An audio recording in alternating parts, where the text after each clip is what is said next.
Greetings, friends. I'm AK. And I'm Laura. And we are The Chainsaw Girls. On today's episode, oh boy, you guys, it is our 100th episode. I cannot believe it. Dude, how has it been 100 episodes? It's wild. Not only is it our 100th episode today, July marks our 2-year anniversary. Where has the time gone? We have had this podcast for 100 episodes over 2 years. That's crazy. And we cannot thank you enough for being here on this journey with us and watching us grow and being so fucking awesome. I was just thinking about our different setups. Remember the one setup we had where we had like a desk in front of your TV? Oh, yeah. And it wasn't bad. Like we looked had like news reporters. Yeah, we looked like news reporters, and we had the movie on the screen behind us. Yeah. I think we did The Burning. Yep. A couple other ones. And I think maybe Frankenhooker? Dolls. For sure. Yeah. Yeah. We've had all these different setups. We've had so many like trials and errors, and we made it through. Yeah. A lot of technical difficulties. Oh, still to this day. Like today, our Rodecaster, the record button turned blue, and that's never happened before. And it turns out we didn't have an SD card in there. But like the sheer panic of like, why is this doing something that it's never done before right before we're going to record? I know. Oh my gosh. But we figured it out. And I would say relatively quickly today. We did. And we didn't freak out. Hell yeah. We kept it together. You know what? Good for us. Yes, good for us. Today on the podcast, we are covering a very, very big franchise. I would say it's about a franchise now. Yeah. And it's a huge influential film. Mm-hmm. We are covering 1999's The Blair Witch Project. I have a little Blair Witch Project shirt on. You can see on the YouTube there's the little totem up in the corner of the chest. The back is crazier. I didn't flip it around yet because it's literally the ending of the movie. Ooh. So I'll maybe flip it around at the end. I don't know. We'll see. I didn't even notice that it was Blair Witch. And now that you said that, I'm like, oh my God, it's so cool. I mean, we had to do an iconic movie for our 100th episode, right? Oh, absolutely. And this movie actually scared me as a child because like most people, I thought it was real. There was so much lore around it being real. This felt like a forbidden movie to me because, as many of you know, I was not allowed to watch horror. I also thought it was real, which at the time would have just been through word of mouth. It's not like I was looking it up on Reddit, right? Yeah. And I wasn't allowed to watch this, but I remember catching glimpses at a friend's house and just being so terrified of what was going on. Yeah. That was a huge part of its success as well. Oh, for sure. And the way that they promoted the film in a way that made people believe that the actors were not actors and that they actually died. Mm-hmm. And instead of doing like traditional advertising, instead they built this website and they had built out all this lore over years. Mm-hmm. And I think that is what helped made the movie stand out so much because the internet was not as big back in 1999. So this was kind of the first time that, maybe not the first time, but it definitely went viral. Oh, yes. Yeah, it didn't start found footage, but it absolutely popularized it. And it really opened people's eyes to how successful a low budget movie can be. Oh, 100%. Absolutely. Should I read IMDb? Absolutely. 3 film students vanish after traveling into a Maryland forest to film a documentary on the local Blair Witch legend, leaving only their footage behind. Mm-hmm. Yes, that is what happened. I watched this on HBO Max.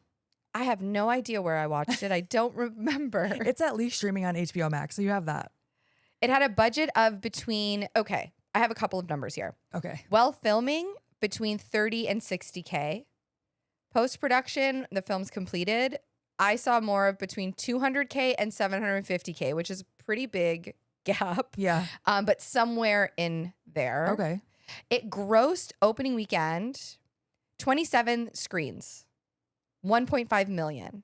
In the first 3 weeks, they made 30 million. That's crazy. And it totaled 248.6 million. I didn't realize it made that much right away. Oh, yeah. It was huge. It was huge, especially when I want to say when it debuted, it was very, very important to Haxon, who is the production company behind the Blair Witch Project, that they had a lot of history and backstory developed for this film, which I think is one of the reasons why it was so successful. Yeah. The film was written and directed by Daniel Myrick and Eduardo Sanchez, but the production company behind the film was called Haxon Films, and it was founded by Daniel Myrick, Eduardo Sanchez, Greg Hale, Robin Cowie, and Mike Manello in 1993. And they all met while they were attending the University of Central Florida. And each of them brought like different strengths to the table. Greg Hale was in the military. So he was the one that really understood GPS, which will come in very handy when they were filming. Mm-hmm. He also kept them very grounded. So Eduardo and Myrick would come up with these sort of like big ideas. And Greg was really good at being like, okay, that's a great idea, but we don't have the money for that. So what if we do it like this? So he kind of kept, what do I keep seeing on the side of my face? Did you just get distracted by the wall? I thought that was a spider. Nope, it's just a mark on my wall. No, leave it in. It's okay. Mike Manello was editing, and he was also the marketing director at the Ensign Theater. And as we go on, I'll like make mention of all these little things, but he was also involved with programming the Florida Film Festival, which also came in handy. Ben Rock was a great makeup artist. He also made and helped with the mockumentary of The Curse of the Blair Witch, which is available on Tubi, and I highly recommend you watch it if you haven't seen it. It's very cool. He also did like promotional stuff for Book of Shadows, Blair Witch 2. Robin Cowie was also a producer, and he was the first official investor in the film, which I thought was really cool. And the way that they got like investors is they would pitch the documentary like it was real, and they would like hook, line, and sinker these people, and they would be like, "Oh my god, this is amazing!" Like, and then they would be like, "Actually, this isn't real. This is what we're making," and it really interested people, obviously, because that is like such a great way to pitch something, right? That's good. It didn't turn them off. That they weren't like, "Oh, you're a liar. Get the fuck out." Right? No, exactly. It was like, whoa, that because it was so convincing because Yeah. they had spent so much time building up all of this lore, right? Right. And then Dan Myrick, the director.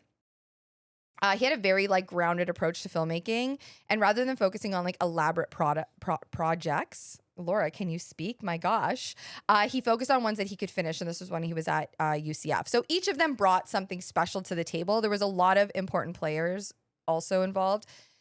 I have to mention Neil Fredericks. He was the director of photography on Blair Witch, and he taught the cast how to use the CP 16mm camera. It was also his camera, and from the book I'm reading, 8 Days in the Woods by Matt Blazi. If you haven't read it and you're a fan of Blair Witch Project, or you just are a fan of filmmaking in general, I highly, highly, highly recommend it. This book is like highlighted and tabbed. And I love all the tabs. I got so excited when you posted that picture.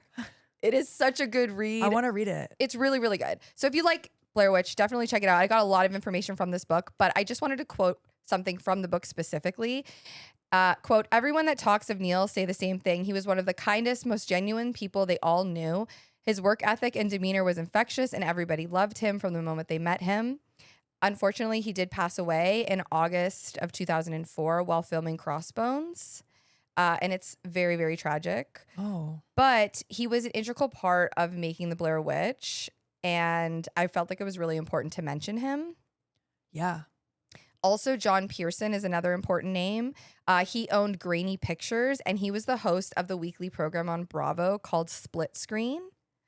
And basically, the Split Screen focused on independent filmmaking, and he is credited as bringing more of an audience to people like Kevin Smith and Spike Lee, which is very cool. Yeah. But Split Screen showed a mockumentary sort of trailer of the Blair Witch Project as the season finale of the show, and it came across like this was a real documentary. Yes. It got people very hooked, and then they did a 2-part, so the opening of the next season was the second half of the story of the Blair Witch, and that is really what got a lot of people like interested in it. Absolutely. I think that's what really contributed to so much of its success, especially right off of opening weekend. It was released at Sundance on January 23rd, 1999, and then it was nationwide July 14th, 1999. Yeah, we were just talking about this off air. What a time to be alive. What a time to be a child when this was being released. Oh, yeah. I was so excited when it came out. I remember going to the website, and the website looked like it was real. Yeah. When they showed pictures, and we were watching interviews together last night as well, they showed pictures of the website, and I'm like, this looks so familiar. I'm pretty sure I was on this website. Oh, for sure. Absolutely. The cast consists of Heather Donahue, who now goes by Ray Hance, Michael C. Williams, and Joshua Leonard. Those are our leads. Yes, and their names are Heather, Josh, and Mike in the movie as well. Of course, because people thought it was real. Yes. Should we get into the movie? I know we have so much information about this, and we're trying to decide, should we add it now? Should we wait till later? Should we sprinkle it in? I feel like we can sprinkle it in. Yeah. There's so much. I mean, this movie was so hugely influential. And like you had mentioned, it didn't start found footage. It wasn't the beginning of found footage, but it certainly brought a lot of attention to that genre, subgenre, I guess you would say. Yeah. Yeah, subgenre. Dan and Eduardo were very influenced by In Search Of, which was a TV show from the 70s, and also The Legend of Boggy Creek. All right, let's get into it, shall we? Let's do it. Okay, we are opening on just a shaky title card here, just The Blair Witch Project. Very simple, very right to the point. And then it says, in October of 1994, 3 student filmmakers disappeared in the woods near Burkittsville, Maryland, while shooting a documentary. 1 year later, their footage was found. And then we're getting right to the footage. We're meeting the leader of this documentary crew, Heather, and the cameraman, Josh, at this point. They're going to go pick up Mike in a minute. But Mike is Josh's friend. Heather doesn't know him yet, right? It took me a minute to realize. I was like, why? Okay, got it. Mike is going to be the sound guy. So Heather is showing off some books that she's bringing on this excursion. One of them is called How Not to Die in the Woods, which I don't think it's a spoiler to tell you that's not going to help her. Another one is about what happens at Coffin Rock. So that's one of the things that they want to go see while they're about to embark on this journey. And Heather talks about in a couple of interviews that I saw with her, she talks about when she went to film the film, when she went to film in the woods with these 2 guys that she doesn't really know that well, she brought a giant hunting knife. She also assumed that they were going to have to like really live in the wild, and she learned how to skin a squirrel and how to start a fire and how to like trap animals, when really production, supplied them with power bars and water and, the things that they needed. But she was ready. Yeah. They were in the woods for like, was it 6 days in the woods, 8 days that it took total for production? It was, I want to say 8 days in the woods, but 10 days total, because they did have to, total. They had to reshoot the ending. Oh shit. Okay. Yeah. So even though they weren't, actually having to survive on their own in the woods, they really were using the cameras, using the sound equipment, using the GPSs. This was also, it's probably important to note, this was an improvised movie. Yes, exactly. That was huge. We'll talk about the casting for it toward the end, because we watched a really fun interview with Heather where she talks about that and what went into the actual casting call. And it's so fascinating. They basically had to use their GPS to go to a certain location in the woods, the 3 of them, okay?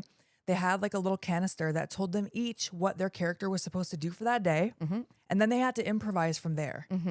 Yeah. And they also couldn't tell each other what each one's goal was. Yes, exactly. They had to hide it from each other. So now they're improvising these lines and the other 2 don't know what their goal is. Right, exactly. And they also did have a safe word. Mike developed a safe word for them because this was very method. Yes. Right? So they were very in character pretty much the whole time, but they needed moments where they weren't in character so that they could talk to each other and perhaps reshoot things. Like, are you being serious or are you being in character right now? Yeah. Yes, exactly. So the safe word was taco.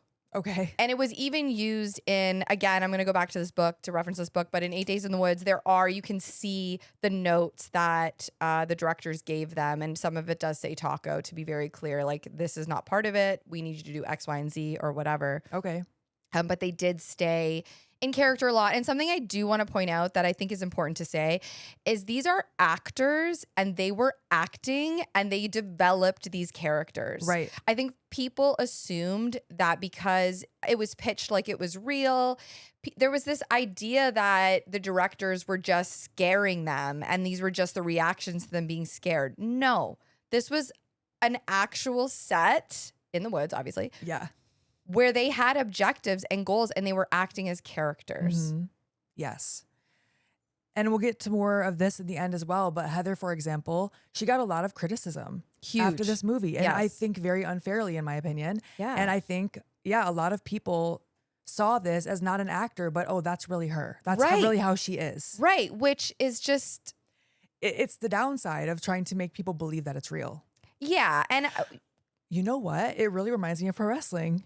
How many times does that just there's a weird crossover with your wrestling persona and your real life where wrestling is very different than movies, but there's that weird thin veil. I don't even know how to describe it. a veil's a good way of putting it, for sure. Where what is real and what is not. And it's hard to live like that because then you have people who think you really are that character. Oh, Some for sure. wrestlers really believe they are that character. So it's hard to discern that sometimes. And I think using their real names, I don't know that they would do that now. I don't know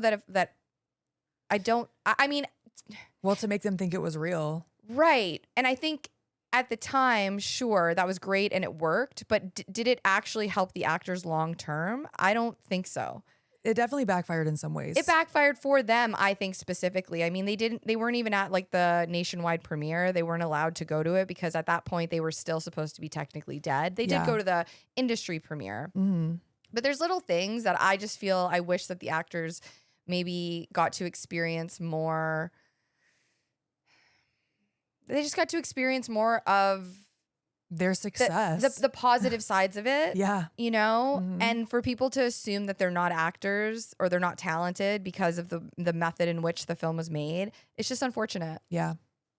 So back to the film. Yes. This crew is now going to go on a hike in the woods in the small town of Burkittsville, Maryland. They're shooting a documentary about the local myth known as the Blair Witch. So we're getting footage from both Josh's professional camera, that's the 16 millimeter, right? And then Heather's camcorder. So Heather and Josh go to pick up Mike. They get groceries for their trip. This is all taking much longer than what we're telling you, of course. But there is a lot of rapport building. There's a lot of little just conversations between the cast throughout this entire movie, right? They pretty quickly start interviewing people in a town, asking if they've ever heard of the Blair Witch. This first girl, she looks young. She says she's maybe heard of it, but she's not really sure. And they're filling out their first slate. They're in a local cemetery now. Heather starts to give her spiel about, I actually think she sounds like she's about to host Unsolved Mysteries at this point. Like it's very like, and here we are in the town of Burkittsville. She has like that newscaster voice almost, right? Yeah. But she's introducing the town, formerly known as Blair. So the town itself was called Blair. And she talks about how an unusually high number of children passed away in the 1940s, even though the townsfolk don't seem to recall anything weird happening. And she says, yet the legend tells a different story, one who's all around us, evidence etched in stone. It really felt like a news report. For sure. It has that mockumentary vibe. Yeah. For sure. Yeah. So now they start interviewing more locals. Now there are older people who do remember stories. So there's one older man. He mentions Rustin Parr. Yes. I have questions about this at the end for a discussion. Oh, because I have a lot of Rustin Parr stuff. Amazing. Yes. He was a hermit. He lived up in the mountain. And then we're going to cut back and forth to a few people. Okay, there's a woman holding a child. There's the older man. And then there's a younger adult man are the main ones that are telling this lore. So we cut to the woman holding a child. She says she's heard many stories over the years, but she's heard them from other people. The little girl during this interview is picking her nose and eating it. Oh, I did not notice It that. was very distracting to me. Okay. She also says she saw a documentary about the Blair Witch on the Discovery Channel. Now, this adult man says his grandma told him stories about the Blair Witch and told him if they stayed up too late, the Blair Witch would come and get them. And I'm like, that sounds about right Yeah. for a grandma of that era to do. For sure. You better go to bed. And then the woman starts talking about a story she heard about two hunters who went up near the cabin that the Blair Witch is supposed to haunt and they disappeared. Okay? Remember that. The little girl, when she's telling this story, if you're watching on YouTube, Laura's trying to adjust her blanket so quietly. During this, the little girl starts to cover her mouth and go, no, no, no, which I think just happened. Oh, naturally. for sure. Naturally, yeah. It definitely seemed natural and it was so perfect. The little girl scared. And the woman's like, oh no, don't worry, sweetie. This is totally not real. And she's like, it was totally real. Yeah, I love that. It was great. So now the old man is saying that Rustin Parr one day came down from the mountain and said, I'm finally finished. The police went up to the mountain, found the bodies of 7 children from the area. Yikes. There's even a movie. I think someone made like a sequel or a spinoff about those 7 children. I didn't get to watch that one. But the lore runs deep since 1999, okay? Oh, since 1993 is when since they 1993, they right. started developing it in 1993. And like I was saying earlier with the Haxon group, they all really contributed to the lore of Yes. the Blair Witch and coming up with Rustin Parr, Ellie Kedward, all of that. It was really important that they came up with this sort of literary regression on the whole lore of it. Yeah. Mm-hmm. So now the younger guy adds to the story and says that Rustin Parr would take two of them and make one stand in the corner, facing the corner, while he killed the other one. Also remember that. And then he says in court, Rustin said that he could feel the eyes watching him and he couldn't handle it. Okay. My favorite is this super, super old man that they do a close-up shot of. And Heather says, "Do you believe in witchcraft?" And he says, "Nope, no, sir," to Heather. And then she says, "Are you a religious man?" "Yep." And then Heather goes, "Alrighty." And they just cut. Like, sounds good. And it does such a great job of really coming across like a documentary. One of my favorite types of movies are like mockumentaries. I love them. Like Behind the Mask is Yes. one, it's done so well. But they do it in such a way that it really feels authentic. Like these are real people living in this town. It feels so genuine. And I was thinking that before I even knew that it was improvised. Yeah. So some of the locals believe that the woods are haunted, some don't. And now the old man, whose name is Jim, by the way, he mentions Mary Brown. And she was deemed by the community as crazy. So of course this crew has to go find her and talk to her, right? For sure. So they get to her house. Her gate is made out of a stick arrangement, which I thought was interesting. I don't know if that means anything, but I was like, okay, an arrangement of sticks. We'll see that later. We cut to them asking her about her encounter with the Blair Witch. She tells a story about how she was lying down on some leaves. She was looking up at the sky. She felt something like over her, touching her arm, or like a presence near her. And she said it was a woman with dark hair on her arms like a horse, a wool shawl on. And she wasn't saying anything. She was just staring. And then she opened up her shawl and she had hair on her body like a horse. She keeps talking about like a horse. Yeah.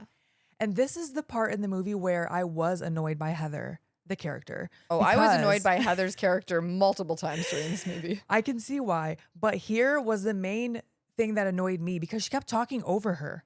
She kept going, and then what next? Okay, and then what about her face?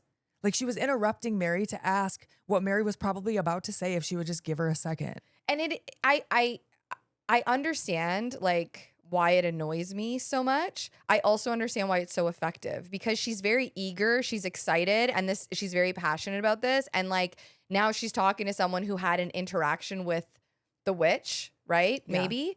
So I think it's like her excitement. Yeah. But it is brutally annoying. Yeah, and it's not a good interview either. Like you keep cutting her off. No, exactly. Mary Brown was played by Patricia DeCoux, and she was an intern for Haxon. Okay. Yeah. Okay. And she's great as Mary Brown. She really is. Yeah. She's very effective. Hell yeah.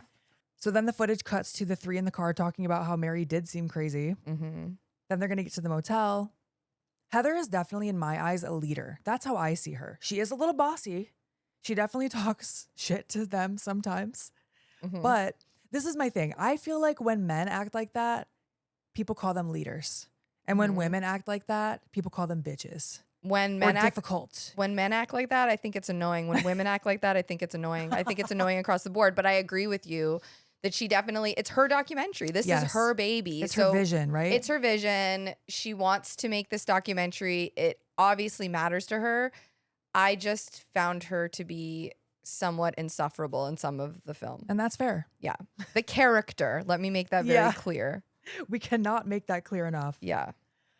But yes, they're chilling. They're drinking some Johnny Walker Red Label. I almost grabbed my bottle off the bar cart and put it on the table. Oh. But I don't know the rules about YouTube and alcohol. I was like, whatever. Knows, Anyway, so the next morning, the crew is maybe a little hungover, but they're packing up and they're heading into the woods. Couldn't be me, man. Couldn't be me. Nope. Let me tell you. Okay, one of my siblings loves camping, actually two of them. And one of them went up to the UP, the Upper Peninsula of Michigan, and lived in the woods for 3 days. What? What? He just wanted to do like a survivalist thing with his friends.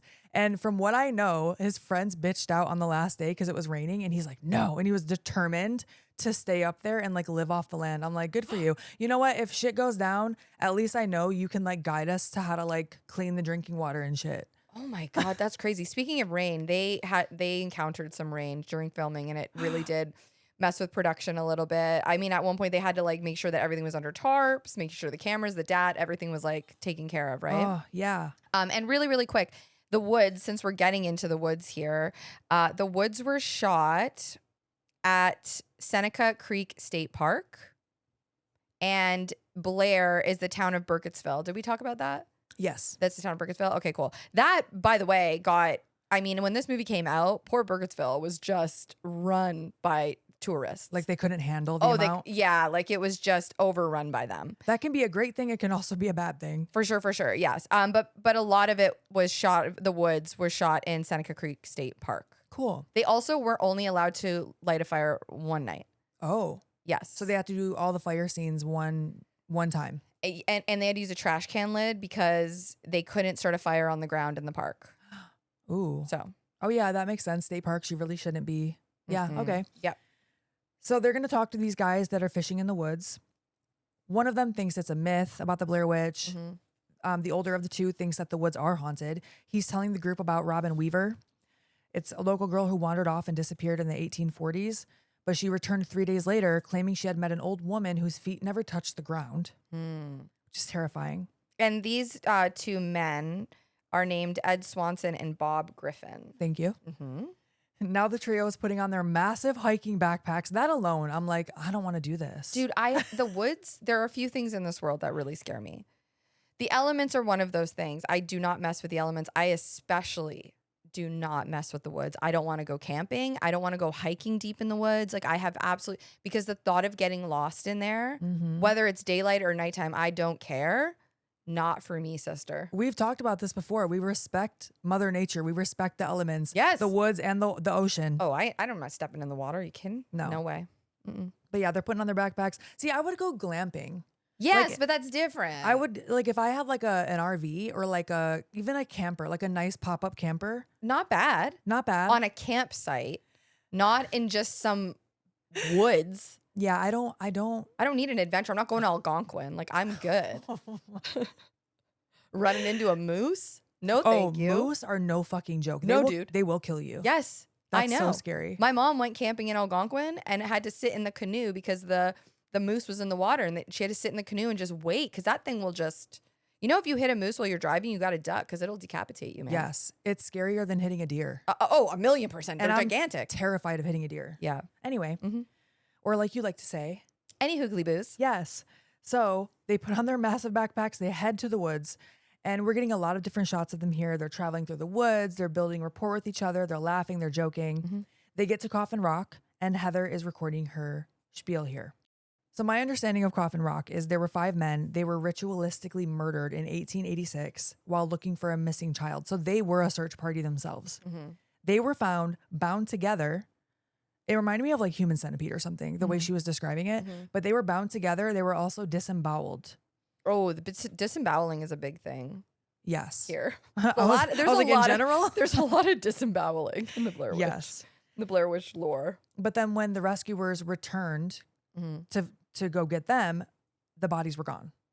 So they found them like that, but then they like had to go probably get more equipment, whatever, came back, they're all gone. Crazy. Never found. So spooky. So is that related to the Blair Witch? I would say it is. Okay. Yeah. I think everything happening in these woods is really somehow related to the Blair Witch. For sure. Absolutely. And more so than the Blair Witch, it's just some of the backstory of the lore that they came up with for it. Myrick Sanchez had sort of imagined and envisioned that beyond the Blair Witch, that there was a cult in this area that predates European settlers. Okay. So it goes back very, very far. And the idea was that once you get to a certain point in the woods, you cannot get out. Okay. So Keep that in mind. absolutely. So now they have to set up camp. Oh, and the reason the Blair Witch became known is because that was around the time that like written stories started. So it wasn't just being passed down. Now things are being written about it. Okay. But it goes much later or further, or what's the word I'm Further looking back? for? Further back. Yeah. Yes. I love that they went so deep with this lore.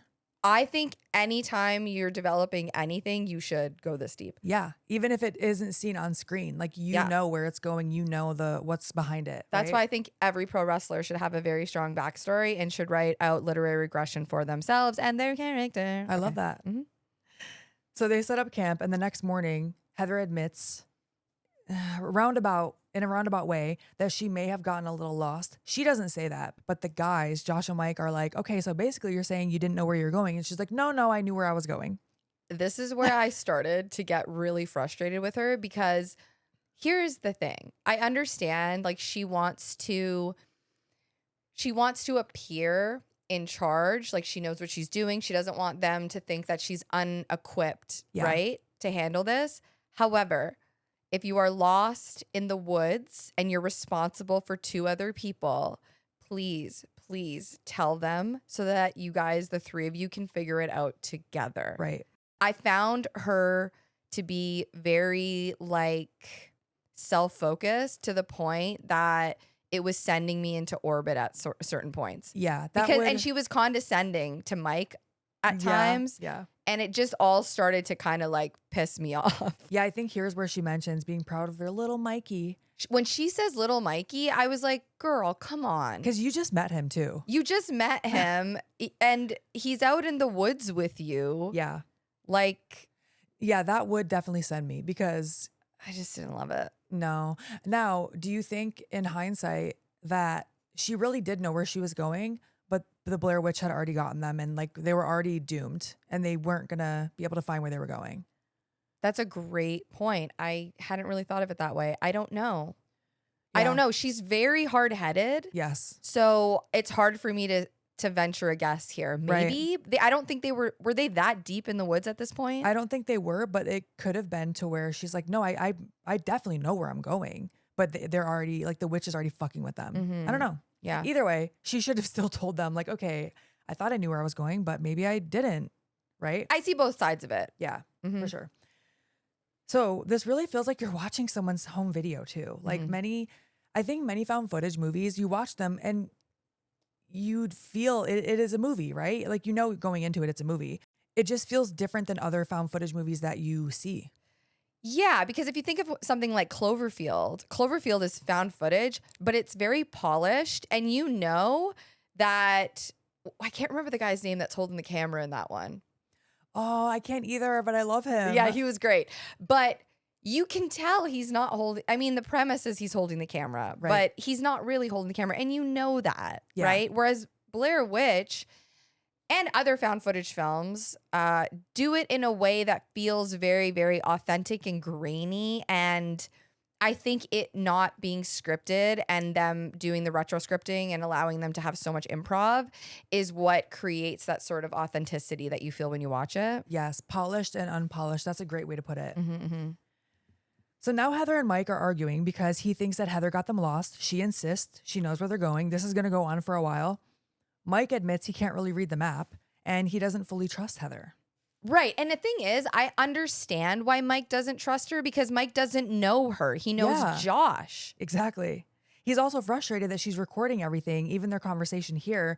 Yeah. And she does remind him this is a documentary. Like, I'm trying to record everything. And she does say here, look, we're going to look back on this and laugh because it's not that serious yet. No. And it's interesting because I feel like when you're behind the camera, and I feel like this goes for like real life too. Sometimes I think you sort of forget that people have their limits and their limitations and people need breaks. And sometimes having a camera shoved in your face, especially when you're lost and you're starting to get, because it's clear Mike gets anxious. Like to me, he seems anxious at moments. Definitely. His is like escalating faster than the others. 100%, right? And you have to respect people's boundaries and just be like, you know what?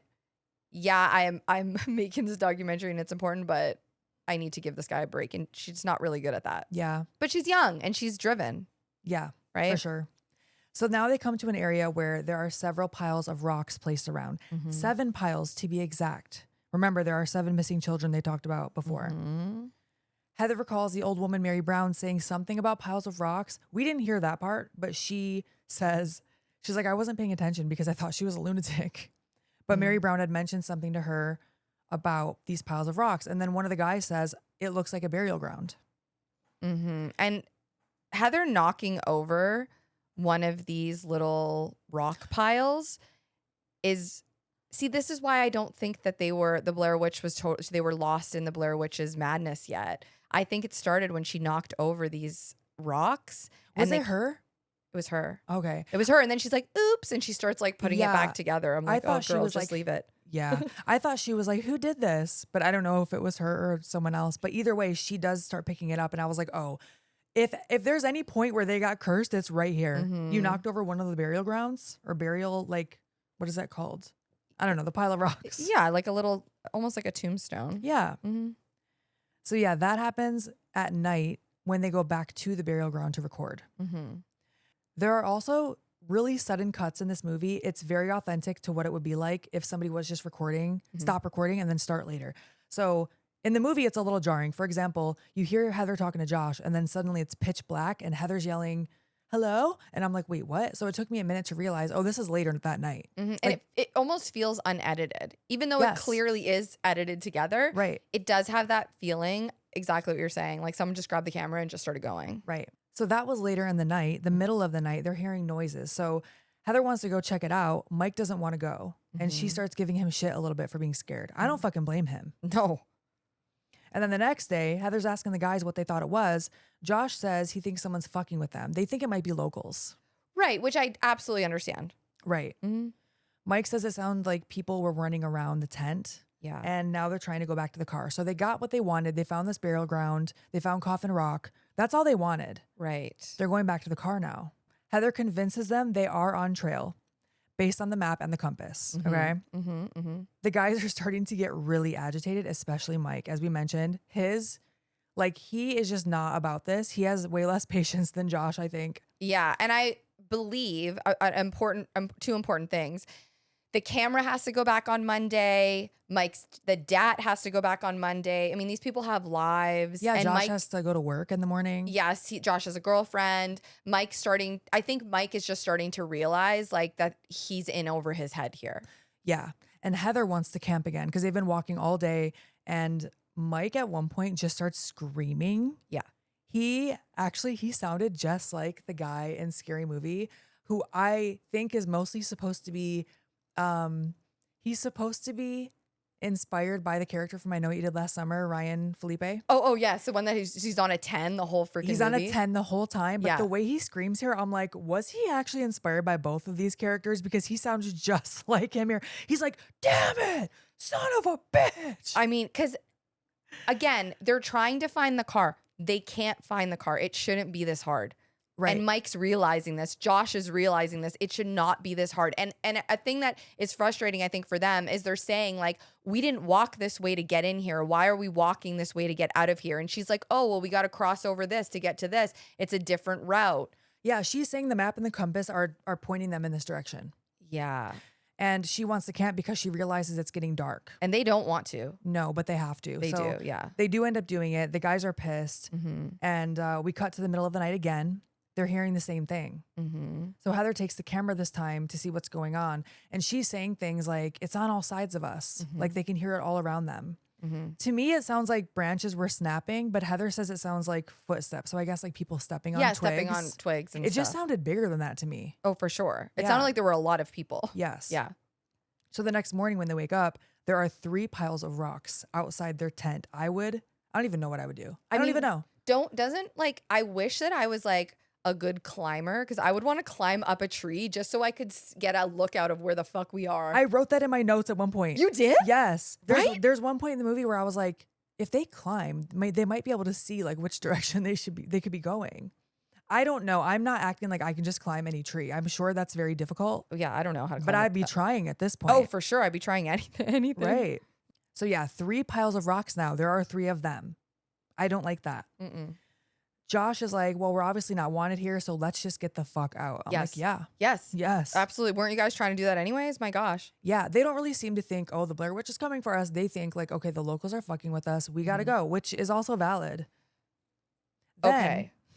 Can I just say, Heather, again, was like sending me here because she wants to be in charge so much so that I do think it jeopardizes the other two.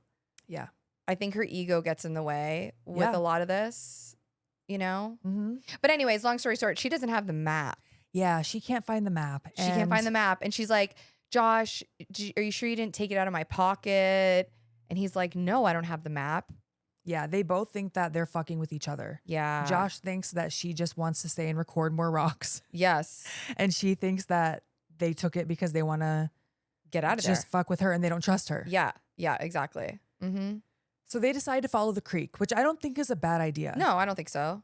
I don't really know that much about this survivalist stuff, but that sounds logical to me. It has to go to somewhere, right? I guess. Or it goes deeper into the woods. Well, if it's a creek, hold on. I know something about water. It runs. The creeks go to rivers and rivers go to lakes. Okay. Or something like that. That still sounds like a journey. You know, I don't know. Okay. So like we said, we're not going camping anytime soon. Don't worry. Don't invite me. I'm good. So we cut to Josh lying on the ground. He's like, I'll just stay here. Like you can tell they're just getting delirious. Oh, yeah. They're losing it. Yeah, for sure. Yeah. And they're talking for a while. Like Josh is smoking a cigarette and he's yapping for so long. At one point I was like, okay, why are you wasting sunlight? I know you're exhausted and you're just like losing it. Hungry. But I would just be like, no, we can't stop. We can't stop and smoke a cigarette and yap. Like we're losing daylight. We're going to have to camp again, which they're of course going to have to eventually. So have they crossed the creek yet on a log? They're doing it right now. Okay. Can we talk about that for a second? Yep. So they actually had to cross over that creek with all that equipment, legit. Oh my gosh. And I think it was in the book I was reading, or maybe it was on the interviews I watched. We'll put it in the show notes, but one of the directors was basically saying, like, in hindsight, that was a terrible idea. Yeah. Because literally they were actually carrying the DAT, the 16 millimeter, the 8 millimeter.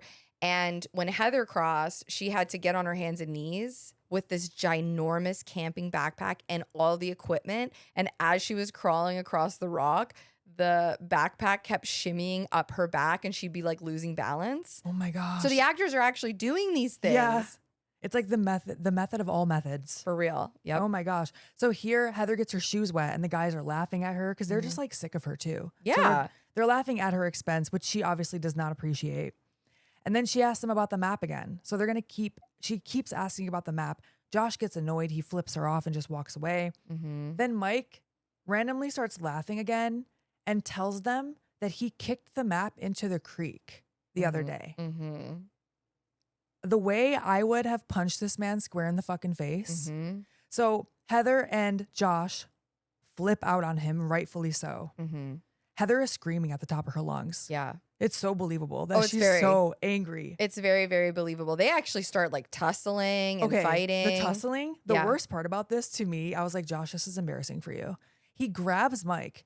And just so you can picture this, Mike is wearing his full equipment. Josh is not wearing any equipment. He goes to grab Mike. Mike like shoves Josh away from him twice.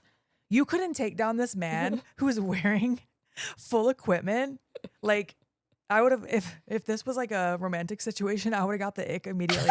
Like, oh, no.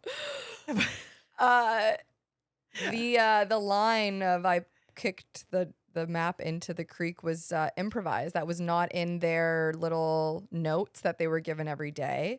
And Heather talks about the level of trust and the bond that they had developed in order to have a scene like that where it is so physically demanding and you are putting all this energy in and you are screaming at each other and really pushing each other. And she was just talking about how if they hadn't had Taco, if they hadn't had that understanding amongst themselves and the trust, it would have been very hard to shoot that scene. Yeah. So, and it's really well done. It's really believable. It is. The way she is screaming. When I say on the top of her lungs, I'm not exaggerating. Yeah. I mean, for him to kick it into the creek, I lost all faith in Mike at that point. Oh, yeah. At that point, I was like, okay, I'm now on Team Heather. Fuck Mike. I'm not on any of their teams. I kind of like Josh the best, actually. You know, I can see that. I can see that too. But Mike, his reasoning is that he says the map didn't matter. Heather didn't know where they were. I still think that was the dumbest thing to do.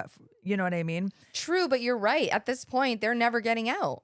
That map wasn't going to help them. They're never getting out. Well, we know that. Yeah. But I think they didn't know that. They definitely didn't know that. You know? Yeah. So even if you wanted to take it from her. Yeah. Like, why would you kick it in the creek? At least keep it for yourself. And I think that's that level of delirium that they're at. Yes, for sure. I agree with that.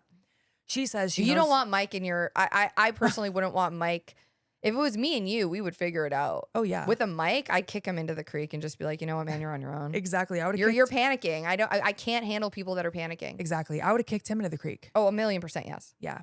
As soon as he started screaming on the top of his lungs, damn it, I'd be like, all right, you need to fucking relax. And I'd grab him by the shoulders. Yeah. Just shake him. Get it together. But Heather says she knew exactly where they were.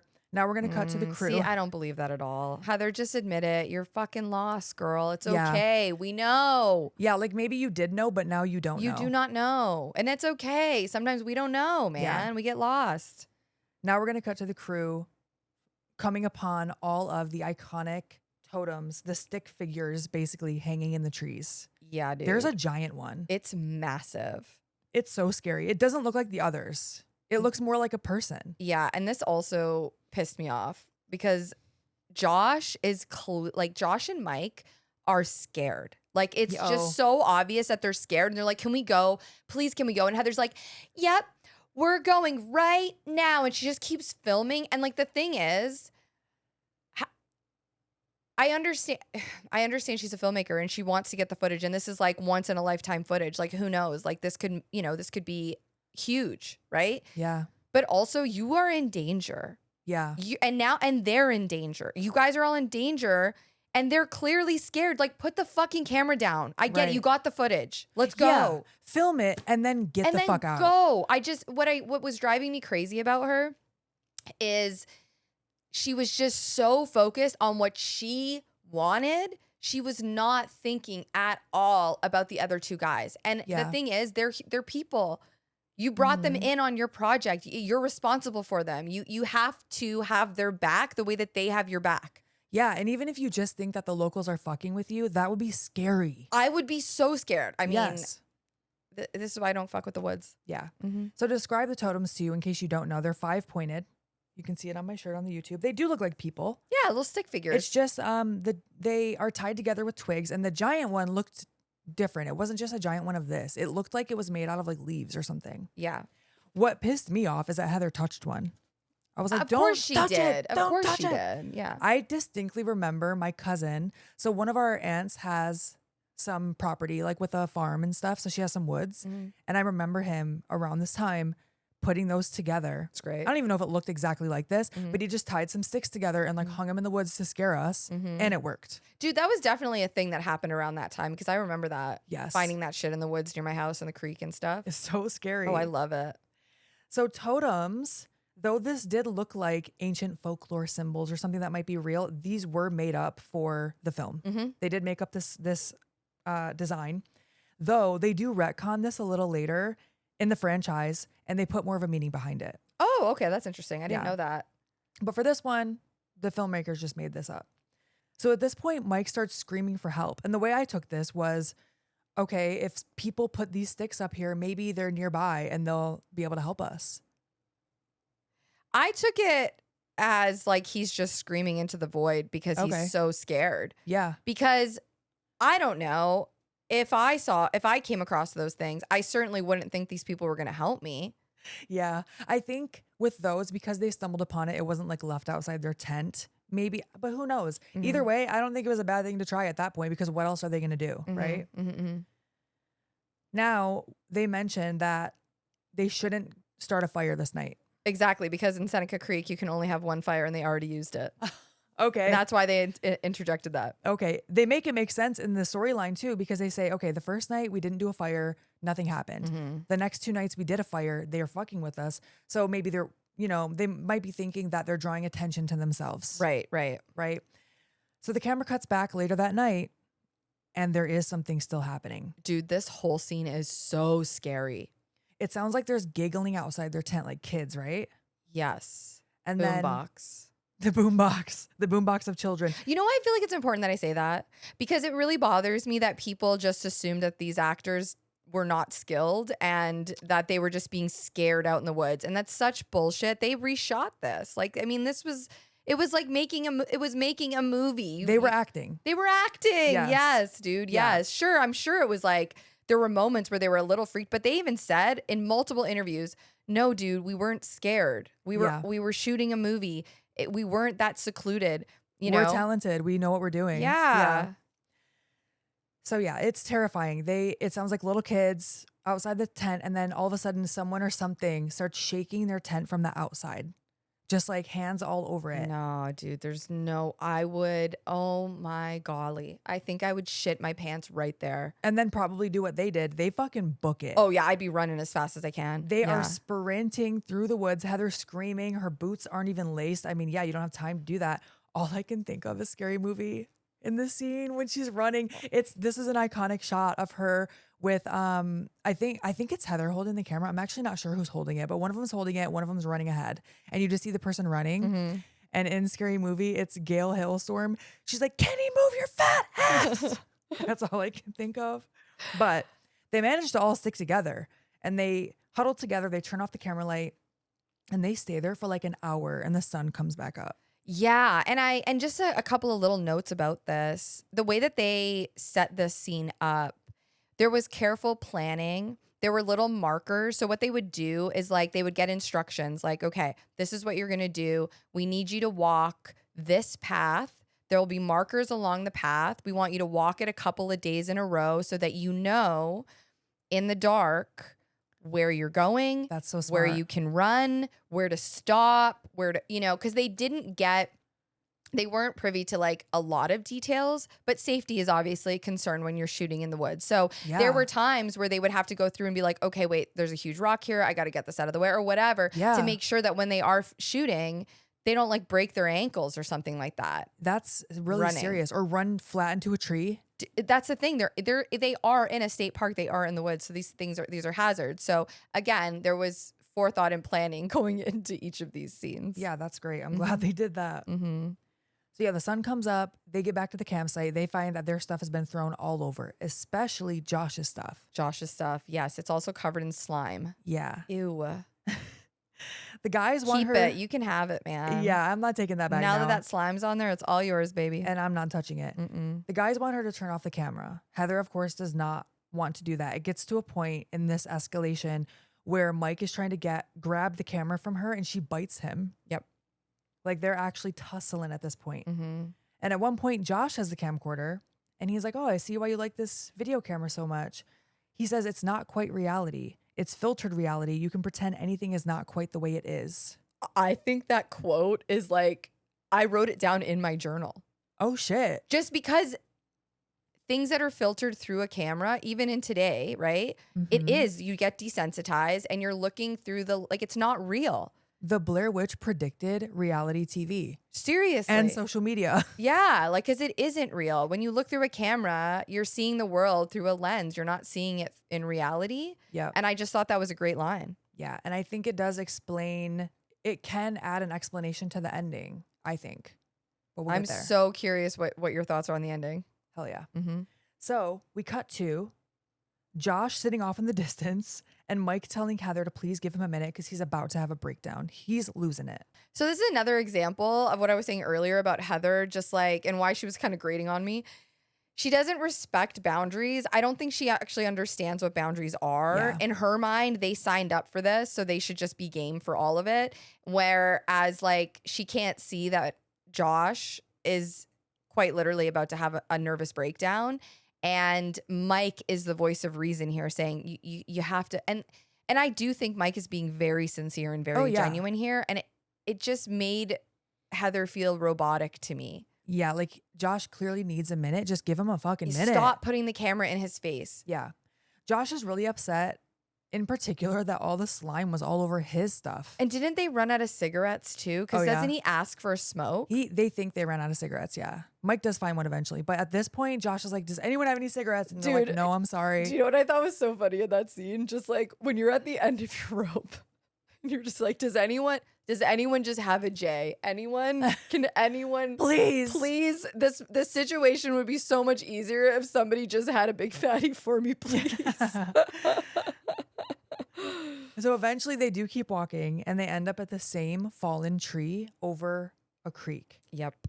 Mike starts screaming because they just walked in circles, and Heather, she is like, she's about to lose it. She's like, it's not the same tree. It's not the same log. And she keeps repeating this over and over and over. And she's like sobbing at one point. And then she does eventually say, it is the same log. Because I feel like at that point, like she's been trying, and I get it. I understand, because the second she admits that it's the same log, they're lost. Yeah. And I would not want to admit that shit either. No, especially because for the entire thing, she's been adamant that she knows where she is. She can get them out of there. She knows what she's doing. And I think Mike says they walked for 15 hours that day or something. And then you realize you walked in a circle. I don't even know. I think this is where I was like, just climb a fucking tree. Yeah. Please. And I really feel for all three of them, obviously. And and here I actually did feel for Heather a lot, because it's not her fault. They're in the woods, and the woods is messing with them. Period. Yeah. Like, that's what's happening now. Yeah. It's not just being lost in the woods. It's literally the woods are messing with her. It's like they're in a loop. Yeah. But the guys think that she just got them lost. Yes, of course. Yeah. Of course. So they are arguing about which direction they were walking. We're going to cut to Josh holding the camera. Josh has just had it. They've all had it. He's filming Heather just to antagonize her here, and I do feel bad for her. He gets in her face. He starts mocking her until eventually she starts crying. Mike tells him to stop. I love that Mike has become the voice of reason. Yeah, I mean, they all have character flaws, right? Sure. Like, and I feel like this is why the movie feels so real, is like everyone knows people like this. And you're seeing different sides of them. Okay, Mike kicked the thing into the lake or whatever. Horrible, horrible. It's not like he's a terrible human. Yeah. He's reacting to the situation. Heather, it's not like she's a terrible person. She's reacting to the situation that she's in. Do you know what I mean? They're layered. Yeah, I like that. We love layers. We do. So Josh is still berating her for making movies. She wants to make movies. And at one point she screams, "This is all I have left," which is really sad. Yeah. And then Josh tells Heather to write them a happy ending. And she walks away crying. And later that night, they're camping out again because they have no choice. Oh, also, they're barely sleeping. Yes. Like they're hardly yeah. sleeping, and they're barely eating. I don't know about you, but if I have not had a good night's sleep, my golly, am I just not a treat to be around. And you're hangry on top of that? Oh my gosh. No good. And no shower. You're shitting and pissing in the woods. Yeah. No, dude. Yeah. Yeah. So later that night, when they're camping out again, they do all apologize to each other. So they made up. They need to work together, which is great. Heather is mending one of the guy's pants because it kept ripping. Oh, and remember, were you watching the interview, or maybe you weren't watching it with me, where Heather talks about how that scene where she's sewing them, like that's legit. Like they're actually trying to help each other out here. Like it's this sort of like, kudos to them for building these characters to have so many layers, because that was on them. And the fact that she's mending his, like, I think it's Mike's, like, I don't know, his pants or something. Yeah. It's such a tender moment. It really is. I loved it. Then they all start talking to each other about what they want to eat when they get home, like mashed potatoes. Josh at one point at the end of the scene says, "My mom's mashed potatoes and a piece of ass." Okay. Well, Josh. We cut to the next morning and Heather is yelling for Josh. He's not in the tent. This motherfucker's last words are going to be, "My mom's mashed potatoes and a piece of ass." Unless you count the yelling later. Maybe those are his last words, but we'll get to that. So Heather is panicking, looking for Josh. Mike is trying to get her to relax, but all Josh's stuff is there. Yeah. And they agreed that they weren't going to go out of earshot from each other. No, exactly. This is very odd. Yeah. So now Mike and Heather have to set up camp, just the two of them, because they have to hike. They have to, it's getting dark. Josh still isn't there. And then they're waking up in the middle of the night again, and they hear yelling from far away. It's so eerie. It's so scary, dude. Oh my gosh. And there's like it's Josh's voice like screaming. And there's this kind of conversation to be had. Mike keeps saying, "I don't know if that's him. Yeah. I don't know if that's really him." And when he says that, I don't know, my blood went cold. I was like, the idea of like a mimic or always scares me. Like some type of what is it? Cryptide? I was going to say cryptoid. Why can I not think of the word? Why did I say cryptide? Is that a word? I don't know. I don't think so. Wait, what is it called? I don't know. The creatures. Cryptid. It's a cryptid, an animal or creature, a mythological creature that lives not necessarily in the woods, but whose existence has never been proven. So like Bigfoot. And Wendigo. Yeah. Wendigos, tomato.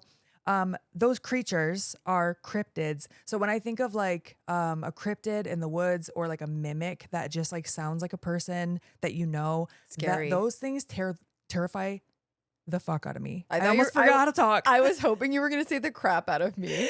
The hell out of me. They scared the hell out of me.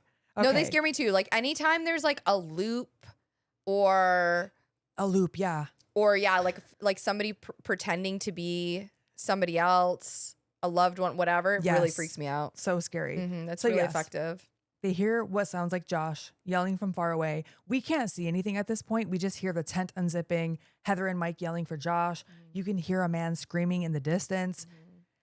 And now we see the camera light panning around. So there is that light kind of, it's one continuous shot. They talk about in interviews, a couple of the directors, I think Eduardo was one of them, talks about how they felt like when there were cuts in horror movies, it let the audience off the hook. Right. So they were really interested in doing long panning shots so it doesn't really relieve you from that tension, right? And they do a good job of it in this movie. Oh, yeah. Even here, before we get to the ending scene, even here, the light is just panning around in the woods and you're waiting for it to pan around into something. For sure. And there are no jump scares like that in this movie. No.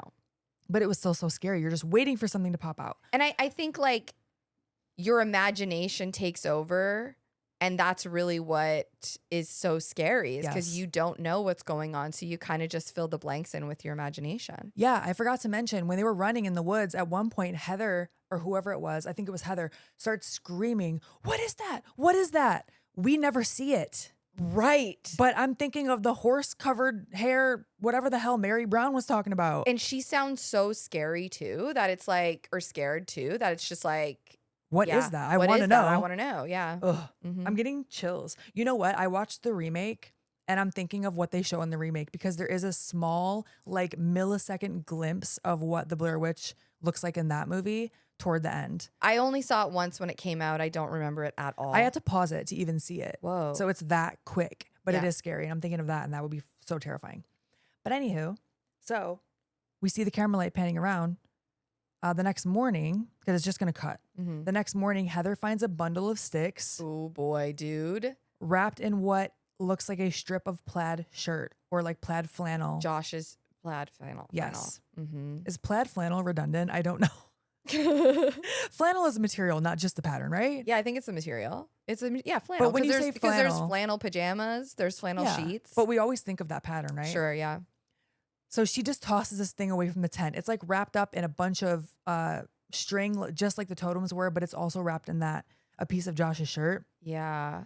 At one point, we just see Mike rocking back and forth, sitting on the ground. Oh, he's lost it. But he did find some cigarettes at the bottom of his bag. And he says it too, like, "Oh, I've got cigarettes and That is his last hope. yeah, it's gonna be fine. We've got some smokes." I'm like, I get it. Yeah. You know, like Yeah. you're just like you're hanging on for something, man. At that point, I would pick up smoking. Fuck it. Dude, I know it's so scary. And they have a little moment where like they're kind of like sitting and rocking together. And then Heather goes to the stick bundle and decides to open it. Yeah, This is like one of the only gory parts of this movie. it's so Right? gross, and it's hard to see what it is. It is hard to see. She opens this, inside this bundle of sticks was a little flannel pouch. And she opens it. It's full of blood, what looks like teeth and hair. Dude, It's so disgusting. She screams a little bit for a second. I'm actually surprised Mike didn't hear that, but he is just lost it, right? he does ask her, like, is everything okay? Okay. Like, he does ask about it, and she Okay. just kayfabes. She's like, yep, everything's fine. Everything's because I fine. think she knows if she tells him, oh, he's off the deep end. Yeah. For real off the deep end. Yeah, she So I doesn't- thought that was a good call. Yeah, she doesn't tell him. Yeah. She's clearly freaked the fuck out. She's like, I'm just washing my hands. It's fine. And they keep walking. Now we're going to cut to Heather's famous monologue. Oh, it's so brilliant. It's so heartbreaking. This is probably the most widely known image from this movie. I mean, it's probably number one. It is the cover on most of the movies or most of the versions of it. And the second most popular image is probably the ending. Yeah, I would for say. sure. Definitely. Yeah. So she's apologizing, right? She is. She's apologizing to Josh's family, to their parents, to Mike's parents, to her parents. And she really is sort of coming to terms with the fact that they're all going to die in the woods. Like, she's saying her goodbyes and she's taking responsibility. Unwarranted, you know, it's not her fault that the Blair Witch is killing them. You know what I mean? Like, yeah, she made some poor choices along the way, but for her to shoulder all of that right before she dies, Yeah. you know, it's just heartbreaking. It's a great monologue. Yeah. I didn't realize how many boogers were coming out of her nose. Yeah, I during this. actually had to cover half the screen because I just have a really weak stomach when it comes to real bodily fluids. Like I can't. Yeah.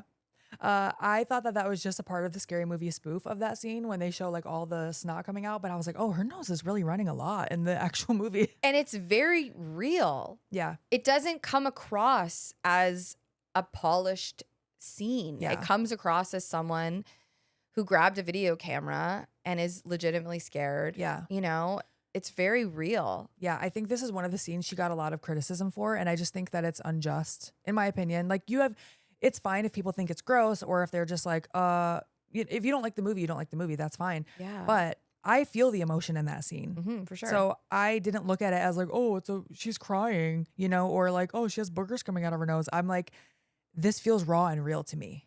Well, I think anyone that has that take isn't going into the movie wanting to appreciate it for what it is. Exactly. They just want to make fun of it.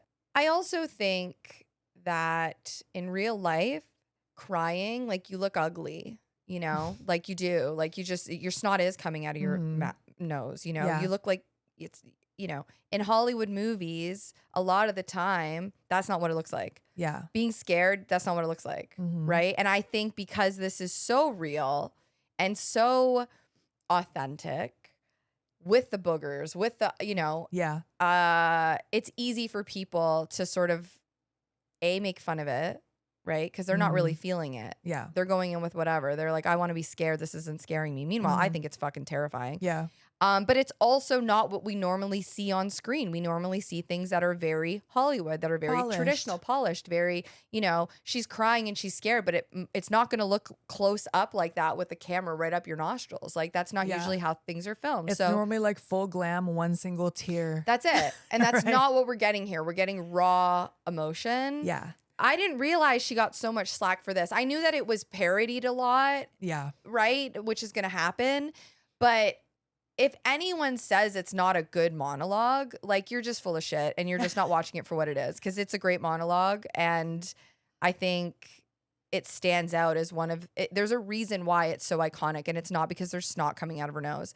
It's because it's real, it's authentic, and it's fucking scary. And you feel so bad for her. Like it was a turning point for me and the character and how I felt about her. Yeah. And it's just really effective. Yeah. So if anyone is like, and to your point about people seeing the movie now and not having the same appreciation for it as they would back then, there's a reason for that. Like the promotion around the film was done in such a brilliant way that we really did think that it was real. The internet wasn't what it was back then. You couldn't now it's like you just pop on Google and you look and see if something is real or not. Back then there wasn't as much access. There was way more word of mouth. And they hid the actors. I didn't even know it was real until they walked out on the stage of the MTV Movie Awards. And I was like, what is this? I was like, what? They're not dead? And I have mixed feelings on that. But I think it's a great monologue. Yeah. I agree. Yeah. So that night. Oh. Mike also cut a promo. Mike also had a monologue that they cut and they did not include in the film. Okay. I want to hear it though. I'm curious. So that night, they hear who they think is Josh again. This time, to me, it sounds just like Josh. Yeah. So they follow it. And the voice is even saying at one point, like, follow my voice. Okay. Let me give you a little bit of back end. Please do. Okay, because this is kind of interesting. At least I think this is interesting. I love like filmmaking in general. I just think it's so interesting. But yeah. So this happens on the last day of filming. And Mike tells the story of how this all went down and how he saw the house. Okay. And all of that. All right. So the directors put him and Heather in a vehicle and they're instructed not to speak to each other. Mike receives a note. They drove to Patapsco State Park, which is a different park than where they were filming before. Okay. So they go to this new park.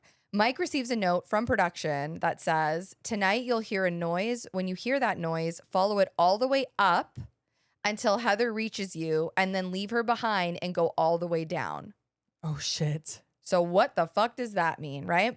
He assumes, okay, there's probably going to be a hill, but I'm kind of confused by this.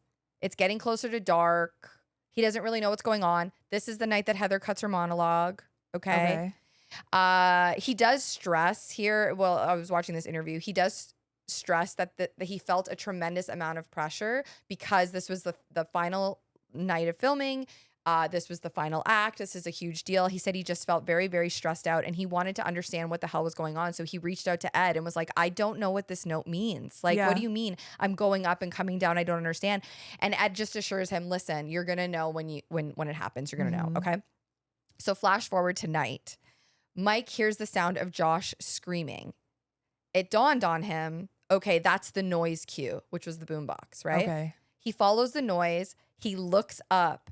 He sees the house, and the line, oh shit, it's a house, is 100% authentic. And it's him in the moment realizing, holy shit, we're going into that house. Yeah. So he had no idea. This is the actor. He had no idea, right? Yeah. So he follows the noise, looks up, sees the house. And this is where the instructions to go up and then go all the way down. He goes all the way upstairs, and then the note also tells him he has to leave Heather. He has to abandon her, right? So he runs into the house, leaving Heather behind, and then he runs down to the basement. Yeah. So really quick, I just wanted to point out that the Griggs house, that's what it's called, the Griggs house, okay? Matt Compton found the house. He was also someone involved in the making of the film. And the house was in really bad condition. They needed to fix it up a little bit.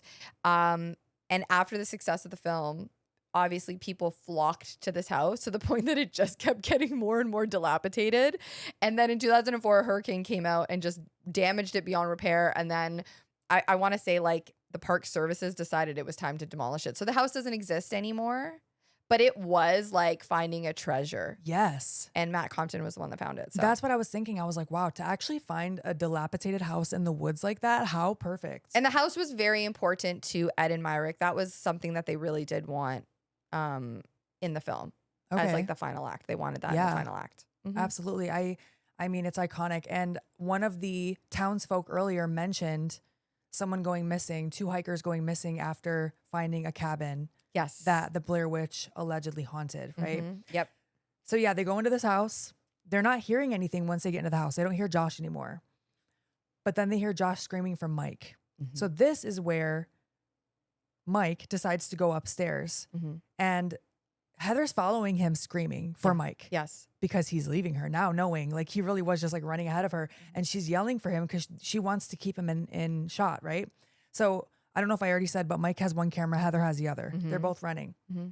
They go upstairs. Josh isn't there, but there are hundreds of tiny handprints all over the walls.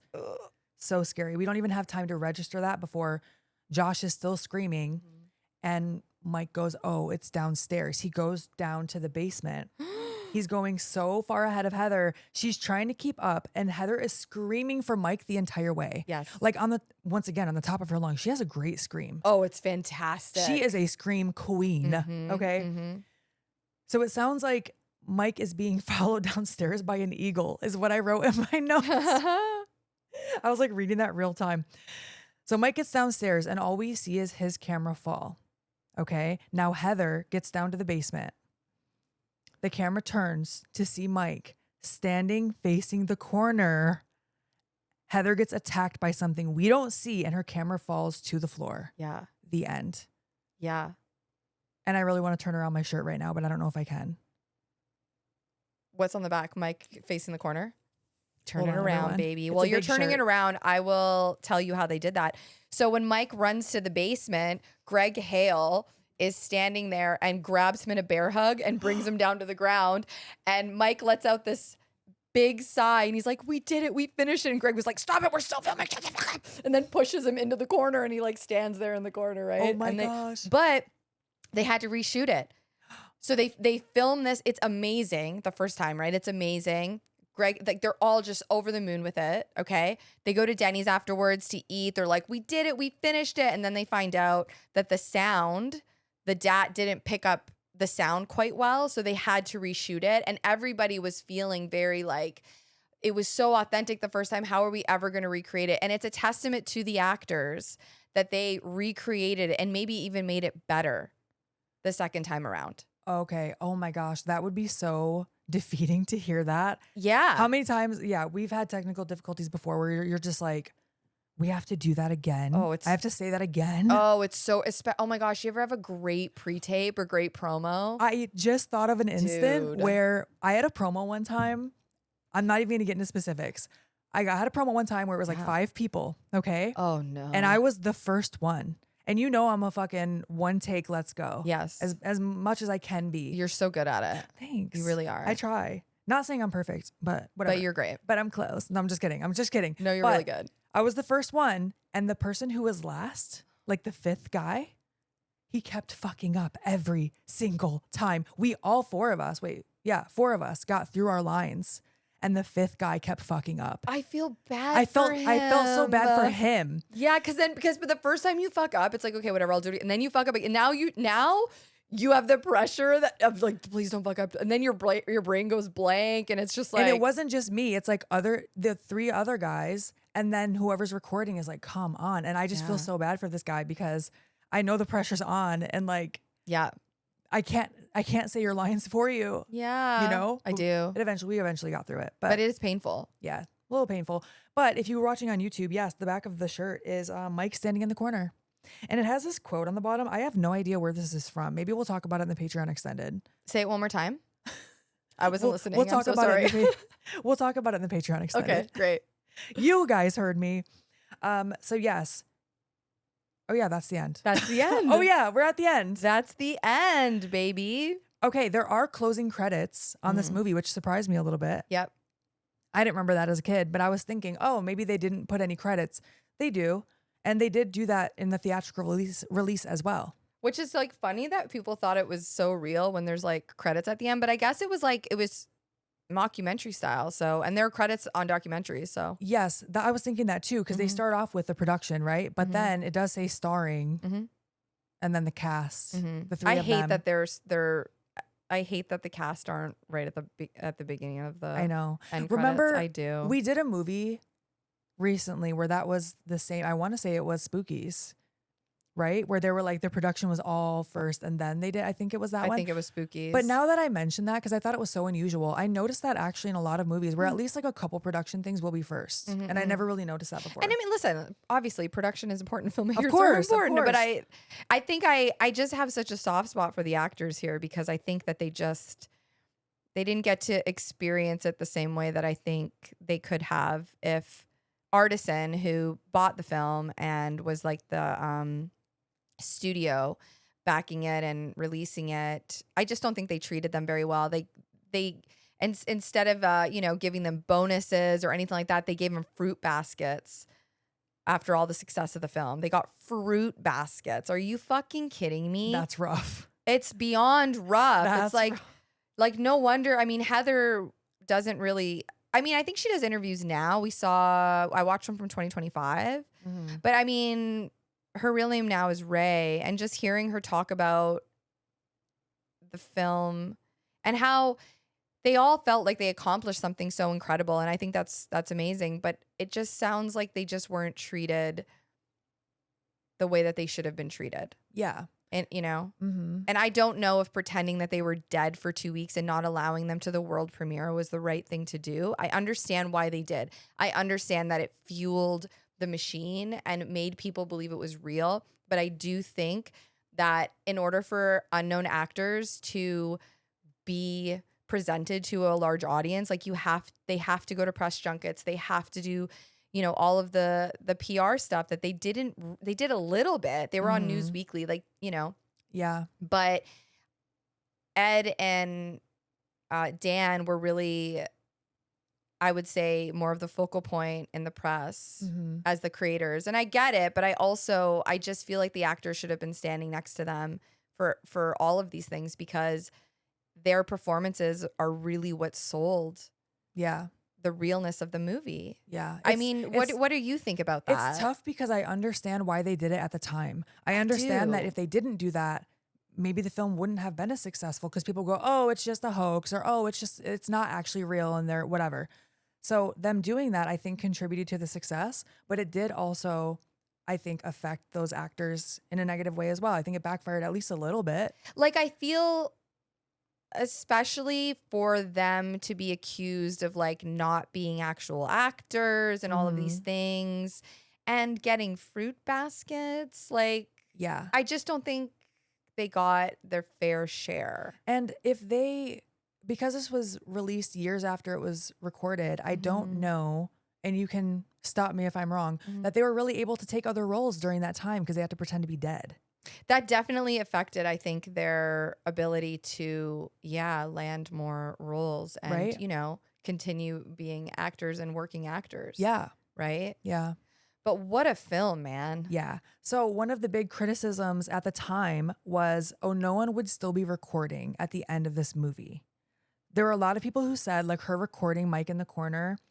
No. No one would do that. Yes, Heather would. Heather absolutely would. Heather absolutely would. But not only that, humanity has since proved that wrong. Sure. In 2026, we film everything, babe. Yeah. You're getting everything on camera. You're pulling out your iPhone, right?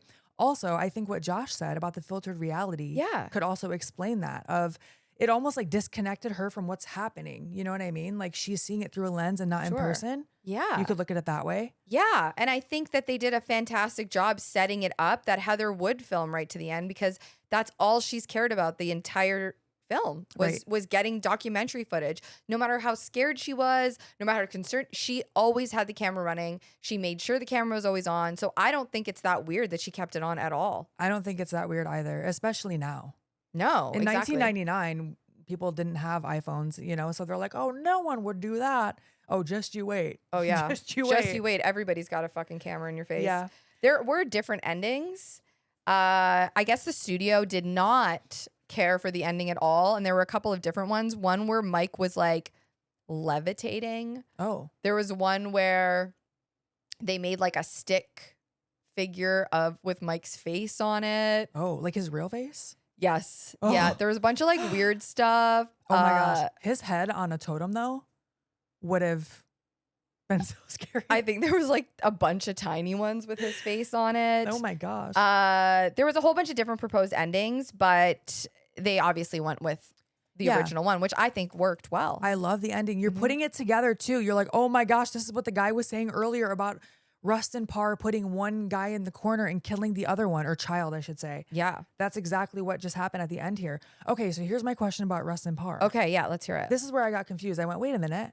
So it was Rustin Parr, the Blair Witch? No. Was he possessed by the Blair Witch? He was influenced by the Blair Witch. Okay. Yes. Yep. Got it. He was not the Blair Witch. Okay. I can give you a little bit of Rustin Parr backstory, or just like a little bit of how Rustin Parr became. I'm so curious because this was the Blair Witch killing them. Yeah. Right. Oh, for sure. Yes. Just Just want to make it clear. Absolutely, it was the Blair Witch. Yeah. So while Laura is looking up some info, I wanted to say I was also surprised that this was rated R, but I think it's with hindsight. I think now I go, oh, I don't think that movie would be rated R now, maybe like PG-13, but they did drop over 100 F-bombs during this movie. So that definitely contributed to why it had to be rated R. It also was rated R for intense psychological terror, which sounds like a very 1999 reason to rate something R. Without the F-bombs, I think it probably would have got PG-13 today. But I find that interesting to look back on movies that were rated, that I think would be rated differently if they were made today. Right. Like what would it still be considered? Right. Yeah. There was one that we did, I want to say at the end of last year, maybe it was one of the Christmas movies that was rated PG because there wasn't, oh no, it wasn't. It was Tourist Trap. I think Tourist Trap was rated PG because there wasn't PG-13 yet. But that was like what, the late 70s, like 79. Yeah. Yeah. So the character of Rustin Parr was developed or created by Ben Rock. He came up with that name and the character, and he also came up with the name Ellie Kedward, which is the name of the Blair Witch. Thought that was really cool. But attention to detail was a huge part, I think, of why the film became so successful. It was a collaboration of the Haxan and their friends coming up with all of this lore, right? And one of the things I wondered about was why they chose witchcraft. Yeah. They knew they wanted the setting to be in the woods. And I thought it was just very interesting Why witchcraft? They talk about it in the book, 8 Days in the Woods. And one of the reasons is because one, there's so much colonial like history in that area, which is like the Maryland area, like the East Coast, Atlantic East Coast. Yep. but there's a lot of like witchcraft folklore. Mhm. We know about Salem, things like that. And they thought it was a much more believable tale if they focused on witchcraft folklore, because more people would be like, oh, wait, oh, I hadn't heard of that. Really? In this area? Like it generated some interest that way, because every town and every city and anywhere you live will have some kind of legend. Right. And people love biting onto that shit, Mhm. right? So that was one of the reasons they were like, hey, we have something here with witches. Yeah. And I think I mentioned this earlier, but for them, they believed that this went way further back than just the Blair Witch. Mhm. This circled back to like a cult and like all these things. But point I'm making is, had they not went into like detail with all these things, had they not developed the website, and all of this is unpaid, right? Like they're developing all of this because it's a passion project. Yeah. And we watched an interview, and we'll link it in the show notes, where Ed and Dan talk about, once money gets involved, things change. But the Blair Witch, it was like years and years of these friends coming together and developing something with a history, you know, with a rich backstory, so much to play with. And it just goes to show that like collaboration goes a very, very long way when everybody is kind of on board to want something magical to kind of come to life, Mhm. right? And that you really see that with the Haxon group and all of their friends. All right, y'all. That is the end of our 100th episode. I can't believe it, but also I can, because y'all are amazing and you're the reason why we're here. Yay. We thank you so much for listening to the pod, for supporting the pod. This podcast came into my life when things were very they were a little shaky. Things were just not great. And finding the podcast with you and like creating something special really changed my life in a very, very positive way. You're not about to make me cry on the fucking pod, okay? First of all. But yes, this really means so much to me. I know so much to both of us. Mm-hmm. And I get so excited. First of all, I get to hang out with you Yeah. every month now, you Mhm. know? Mm-hmm. I know we had that period of remote episodes, but you know what? We got through it. We don't have to talk about the remote episodes. We got through it. Yeah, we got through it. I mean, we might do one in a couple here and there Sure. as needed, but the main movies we really want to do in person. Yeah. And we get so excited to talk about these movies that we have to stop each other from saying too much the night before. Like, she got in last night and I'm like, okay, don't tell me. No, don't tell me. We're going to talk about it tomorrow. I know, and we want to so bad. Sometimes when we're watching the movies, like I think I text her while I was watching Blair Witch, and I was like, Heather is driving me crazy. Yeah. Like, yeah. And I'm like, I can't wait. I think you watched it before me. I'm like, I can't wait to rewatch it again. But yes, all that to say, we love you so much. Yeah. Make sure you're following us on Instagram at Chainsaw Girls Pod. Also, if you're not already watching on YouTube, same handle on TikTok at Chainsaw Girls Pod. Mm-hmm. We also have an email, chainsawgirlspod@gmail.com. And we also have a Patreon where every episode we shout out our top tier patrons. Take it away, Laura. Let's do it. We've got Jeremy, John M, David G, John M number 2. We have Jonathan. We have Rob B. We have David T, Heather D, Franchise Driller, aka Ryan. We got Millie C, Chris S, Alex T, Adam B L, and James. We appreciate you all. Thank you so much for being patrons. Okay, bye.